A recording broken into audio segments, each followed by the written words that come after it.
Vamos a meditar en la palabra del Señor. Hoy día vamos a compartir una palabra de 2 Timoteo, capítulo 4, del versículo 1 al 7. Y vamos a pedirles que estén en pie para leer la palabra del Señor como es la costumbre en nuestra congregación.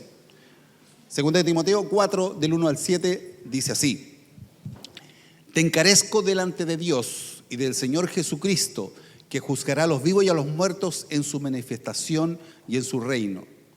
Que prediques la palabra, que instes a tiempo y fuera de tiempo, redarguye, reprende, exhorta con toda paciencia y doctrina.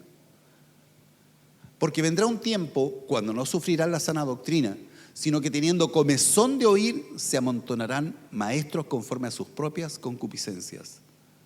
Y apartarán de la verdad del oído y se volverán a las fábulas. Pero tú sé sobrio en todo, soporta las aflicciones, haz obra de evangelista, cumple tu ministerio, porque yo ya estoy para ser sacrificado y el tiempo de mi partida está cercano. He peleado la buena batalla, he acabado la carrera, he guardado la fe. Amén. Pueden tomar asiento.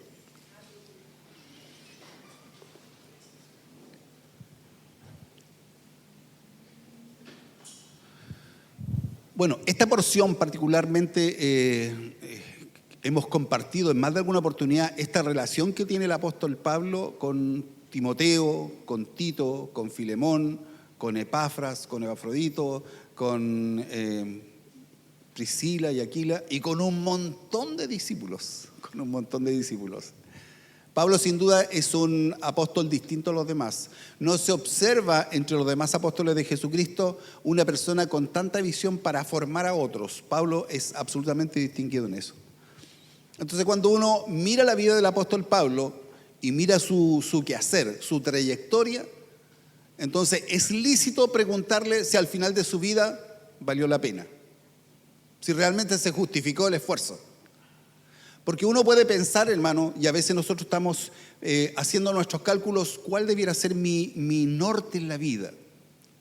¿Qué es lo que realmente debiera buscar yo para que al final pueda tener la actitud de este hombre que después de haber hecho tanto trabajo por la obra de Dios, él pone una raya para la suma y dice, estoy ok, ya hice lo que tenía que hacer. Ahora otros ocuparán mi lugar para seguir con la obra de Dios hacia adelante. Pero si nosotros le preguntamos a Pablo, ¿Pablo valió la pena? Yo le puedo asegurar a la luz de la doctrina y la palabra que él va a decir, valió 1000 veces la pena. Pero Pablo, dejaste tus privilegios, dejaste tu fama, dejaste tu dinero. Mira cómo terminaste terminaste pobre después que tenías mucha plata. ¿Valió la pena? Y Pablo diría, absolutamente valió la pena. Entonces, hermano, cuando uno piensa qué es lo que le da sentido a la vida, qué es lo que realmente es lo que hace que esto tenga al final la sensación de que realmente lo hice bien. No somos nosotros, no es nuestra capacidad, no son nuestras habilidades. De repente es complicado cuando uno tiene en la mente una idea cómo lograr plasmarla y poder explicarla. Y a lo mejor es el defecto de los que somos profesores, decir, ¿cómo logro explicar esto para que todos los que me escuchen puedan entender el sentido de lo que quiero compartir? Pero pensaba, hermanos, que si tú comienzas a escribir muchos ceros y pones un 0, 2 0, 3 0, 4 0, 50 ceros y 1000 ceros, eso sigue siendo cero. Puedes poner millones de ceros en la fila y sigue siendo cero. Pero si en el extremo de allá, al final de todos los ceros, tú pones un 1 y eso se transforma absolutamente. Entonces mira lo que sucede. A veces nosotros estamos tan nublados en la vida que estamos tratando de buscar qué le da sentido a mi vida. Y los seres humanos, históricamente, filosóficamente, siempre vamos buscando qué es lo que le da sentido a nuestra vida, qué es lo que le da alegría, qué es lo que le da esa sensación de plenitud. Y yo te puedo asegurar, a la luz de lo que enseña la Biblia, a la luz de los personajes de la Biblia, a la luz de los grandes hombres y mujeres de la Biblia, que el uno significa Dios y nosotros somos los ceros. Nosotros somos los ceros. Nosotros somos los que no aportamos, nosotros no somos los que le damos sentido a lo que pretendemos hacer. El que le da sentido a nuestra vida es el Señor. Cuando Dios está en tu vida, cuando Dios está en tu matrimonio, cuando Dios está en tu finanza, cuando Dios está en tu quehacer diario, cuando Dios está en la crianza, entonces eso le da sentido a todo lo que tú haces. Por eso podemos mirar a este hombre, un hombre que por supuesto es plenamente exitoso. Y cuando uno expresa esta verdad del éxito, entonces uno comienza a pensar cuáles son los parámetros del éxito.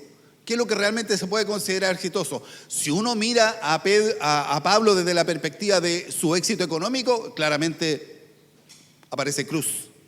Porque Pablo, habiendo empezado en una familia adinerada, con grandes ventajas, con grandes reconocimientos, termina en una condición muy pobre, no tiene muchos recursos. De hecho, él se farrió todo lo que tenía en avanzar con la obra de Dios, absolutamente todo. No podemos dudar de su nivel económico. Uno puede llegar a entender por qué podemos estar tan seguros de la prosperidad económica de Pablo, absolutamente por la forma como vivía, por el cargo que desarrollaba, por los estudios que tuvo. Una persona que no tenía esa capacidad económica no habría podido tener los estudios que él tuvo. Lo hemos enseñado en muchas oportunidades. Cuando Pablo dice que estudió a los pies de Gamaliel es porque estudió primero con el mejor maestro de su tiempo y que costaba mucho dinero, sin lugar a dudas. Si uno piensa por el tema de popularidad, ¿acaso Pablo era más popular entre la sociedad de su tiempo cuando está terminando su vida o cuando era una persona que no conocía a Jesucristo? Antes era un rockstar Pablo, donde llegaba era admirado. Era de estos jóvenes ilustres, una persona sumamente famosa. Y sin embargo, cuando uno mira la vida al final, cuando termina su vida, él está en una mazmorra, pasando frío, pasando hambre, y uno dice, ¿cómo va a ser éxito eso? Sin embargo, si le preguntamos a Pablo, ¿qué opinas de tu vida? ¿Valió la pena? Y Pablo diría, valió cada segundo la pena haber conocido a Jesucristo. Yo conocí al Señor y Él me cambió totalmente. Cambió mi norte, cambió mi sentido de la vida. Valió la pena. Si pensamos en otros personajes, hermano, cuando uno mira, por ejemplo, el caso de Moisés. Moisés también es un personaje que nace en una condición súper ventajosa. Él no nace en una población pobre, no va a una escuela con números. Moisés, por supuesto, es el nieto del faraón. Y por supuesto, si es el nieto del faraón, tiene acceso a todas las comodidades, a toda la prosperidad. El hombre lo pasa espectacular, tiene un séquito de gente sirviéndole para todos lados. Todos le abanican y estando en esa condición, entonces se encuentra con el Señor. Y después que se encuentra con el Señor, nosotros encontramos a un Moisés, no solo que tiene que dejar su espacio de comodidad, no solo que tiene que abandonar el lugar, el reino, el imperio donde él vivía, no solo tiene que abandonar todas las comodidades físicas, sino que el Señor lo manda a estudiar a un instituto avanzado de administración, que es 40 años persiguiendo ovejas, malolientes, porfiadas, que hay que pasar frío, que hay que cuidarlas en la noche. Y ahí se pasa este príncipe de Egipto, se pasa 40 años, hermano, en el desierto. Y después de esos 40 años, el Señor lo llama desde una zarza ardiente. Y lo manda a trabajar durante 40 años más para un propósito que tenía el Señor, que era sacar su pueblo de Egipto y llevarlo a la tierra prometida. ¿Cuántas veces le salieron canas verdes al pobre Moisés? Muchas veces. Nosotros encontramos una cantidad enorme de situaciones en que Moisés está hasta acá. Porque de repente el pueblo, ¡ay, que hace calor! Ya se ponía una columna de fuego ahí. ¡Ay, que hace frío! Ya entonces pongamos, cuando hacía frío le ponían calor, cuando hacía calor le ponían la nube para que no pasara. La gente era súper complicada y Moisés por supuesto estaba llamado a eso. A lo mejor se preguntó, decía, ¿por qué me habré metido en esto? ¿Por qué no me quedé yo simplemente en mi palacio disfrutando de mis comodidades? Y se pasó 40 años con un pueblo sumamente murmurador y viendo los milagros del Señor. Que no querían pan, que querían carne. Allá les mandó el Señor una cantidad enorme de aves para que satisfacieran su necesidad. Y todo el pueblo quejándose. Y pasa todo este periodo, 40 años caminando por el desierto. Por lo tanto, es fácil identificar las etapas de la vida de Moisés. Se pasó 40 años de príncipe, se pasó 40 años de pastor de ovejas, se pasó 40 años gobernando Israel, 120 años. Y llega al final, está a punto de entrar el pueblo y dice el Señor, Moisés, ok, llegó tu tiempo, nada más que hacer. Vamos a nombrar un nuevo jefe para que haga la pelea y conquisten Canaán, pero tú te vienes conmigo. Yo he escuchado muchas personas que dicen, oh, qué frustración para Moisés. Qué terrible para Moisés. Moisés llegó arriba al departamento de reclamos. Necesito un facil de reclamo, porque fui yo el que me sacrifiqué 40 años para traer al pueblo y cuando tenemos que entrar y me mandan para acá. ¿Usted cree que Moisés hizo eso? ¿Usted cree que Moisés llegó enojado a la presencia del Señor? Moisés dijo, oh Señor, tú nos conoces tanto. La verdad es que ya no me daba la fe ni la paciencia para seguir con este pueblo. Y por supuesto el Señor lo sacó y estuvo en la presencia del Señor. Y descansó. La pregunta para Moisés, todo este tiempo pasando frío con las ovejas, todo ese tiempo con un pueblo porfiado, todo ese tiempo de sacrificio, ¿valió la pena? Y yo le puedo decir una verdad indudable. Moisés le habría respondido, valió la pena caminar con el Señor. Valió la pena. ¿Cuál es tu mejor tiempo, Moisés? ¿Cuando te servían las chiquillas? ¿Cuando te ponían tus cosas de oro? No. Mi mejor tiempo fue cuando me encontré con el Señor. Mi mejor tiempo fue cuando andaba en el desierto. Yo vi esa imagen de esa zarza ardiente. Mi mejor tiempo fue el tiempo en la presencia del Señor. Mi mejor tiempo fue cuando vi los milagros del Señor. Mi mejor tiempo fue cuando experimenté que no tenía por dónde escapar y el Señor abrió el mar y pude pasar. Mi mejor tiempo fue el tiempo con el Señor. Hermanos, lo mejor que nos puede pasar en la vida es nuestra relación con Dios. Lo mejor que puede pasarnos en la vida es encontrar a Cristo. Lo mejor que le da sentido, lo único que le da sentido a nuestra vida es cuando tú pones a Dios en el centro de tu actividad y en el centro de tu vida.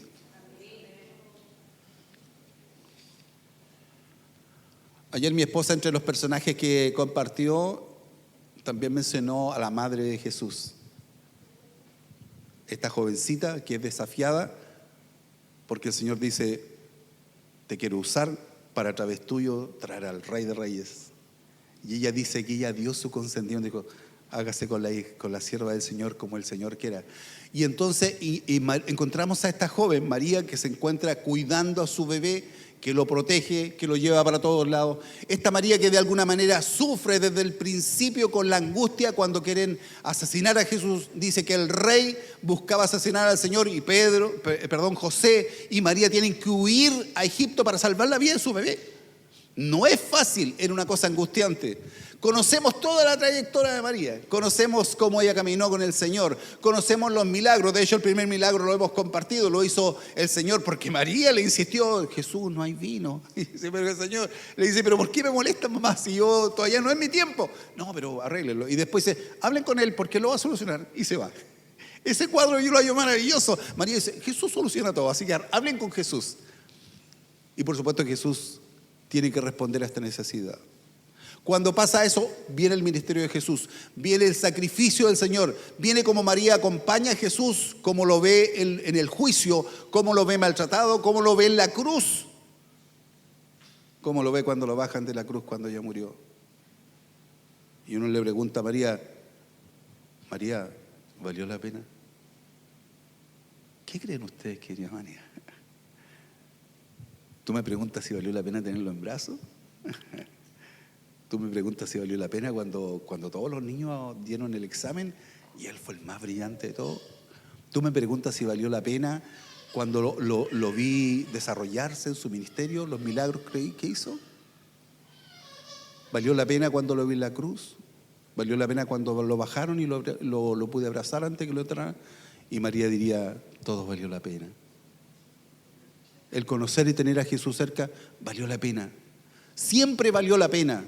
Entonces, hermano, cuando nosotros actualmente pensamos en tantas personas que de repente se preguntan, ¿hacia dónde voy? ¿Cuál es mi norte? ¿Qué es lo que debiera hacer yo para que realmente al final de mi vida pudiera tener la satisfacción de decir, valió la pena?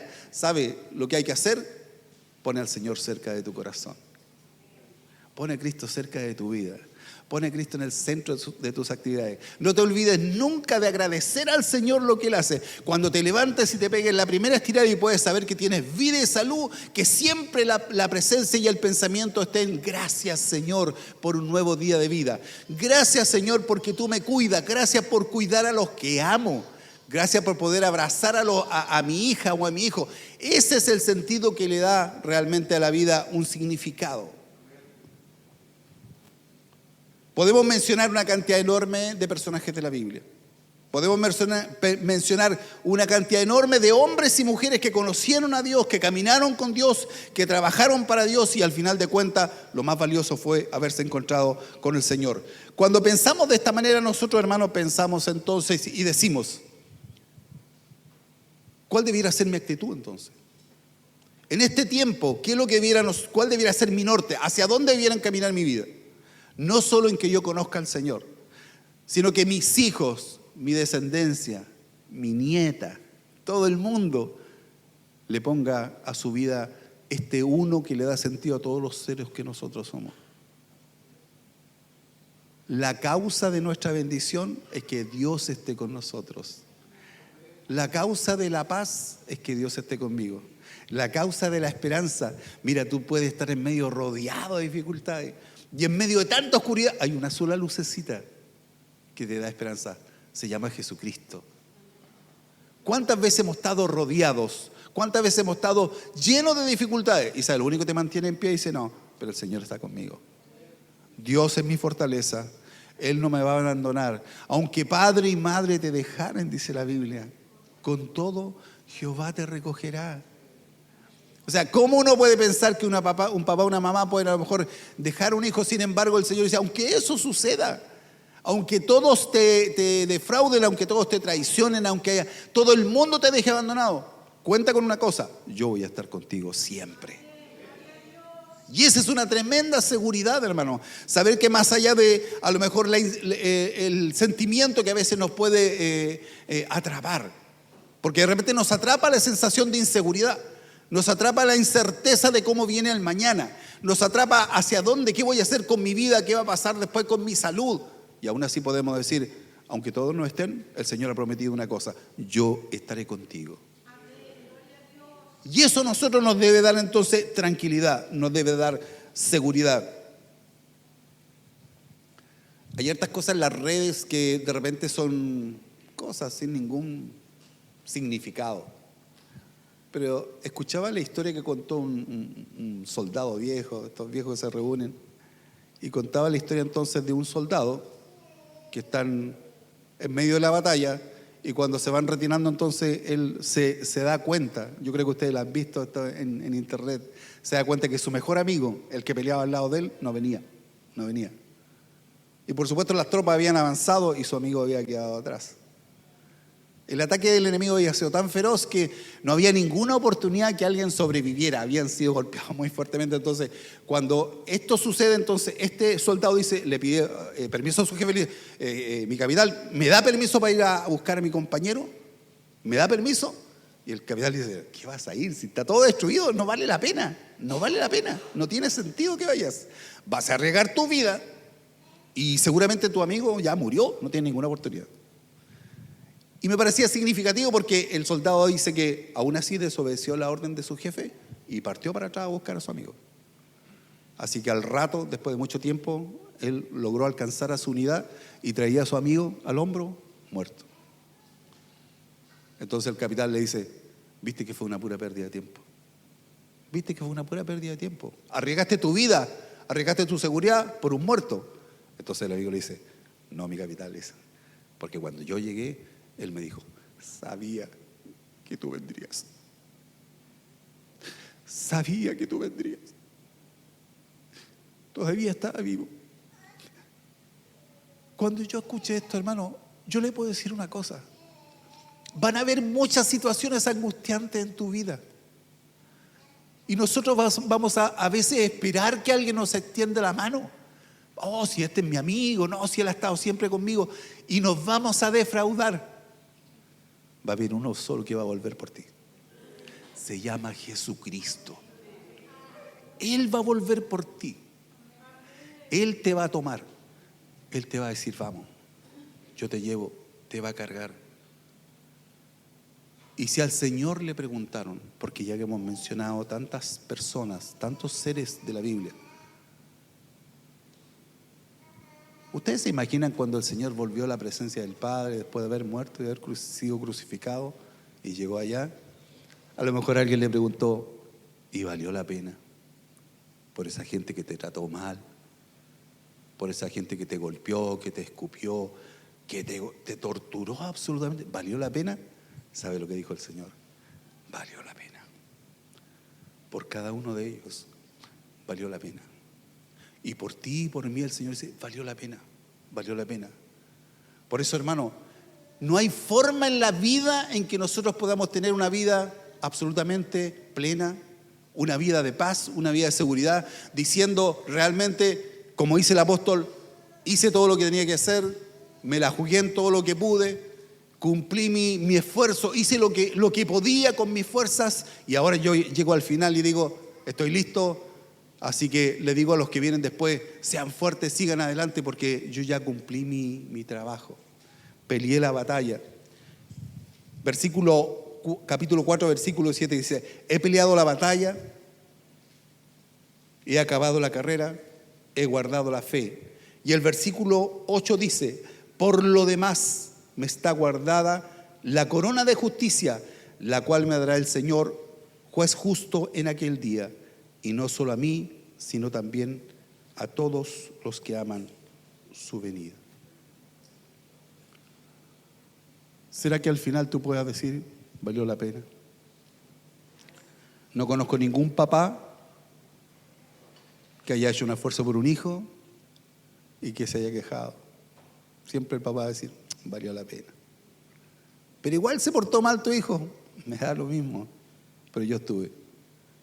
Él no va a decir que no estuve al lado de él. Ese es el Dios al cual servimos. Por lo tanto, hermano, en este tiempo, que es un tiempo complejo, un tiempo donde hay tanta incerteza, un tiempo donde no sabemos hacia dónde ir, hacia dónde mirar, yo te invito hoy día, mira a Jesucristo, apóyate en el Señor. No sientas que es demasiado el esfuerzo, no deje que se te bajen los brazos. Porque todo lo que sembramos en el reino, todo lo que hacemos para la gloria de Dios, cada vez que hacemos algo por su gloria, para honrar al Señor, eso vale la pena. Eso vale la pena. La Biblia dice así, si alguien pasa y nos pide un vaso de agua y se lo damos con amor, no decimos, ya viene este viejo otra vez. No, así no funciona. Tiene que ser con amor la cosa. Decimos con amor, dice, eso vale la pena. Vale la pena. Porque aunque un vaso de agua damos y lo damos con alegría, hasta eso tiene una retribución en el cielo. Vale la pena, hermanos queridos, familias, matrimonios, vale la pena seguir a Jesucristo. Yo sé que ustedes tienen muchas cosas en su corazón, en su vida, que la vorágine de la vida nos lleva por tantos lugares, pero no nos soltemos de la mano del Señor. No nos soltemos de la mano del Señor, porque vale la pena. Incline su rostro y tengamos un momento de adoración.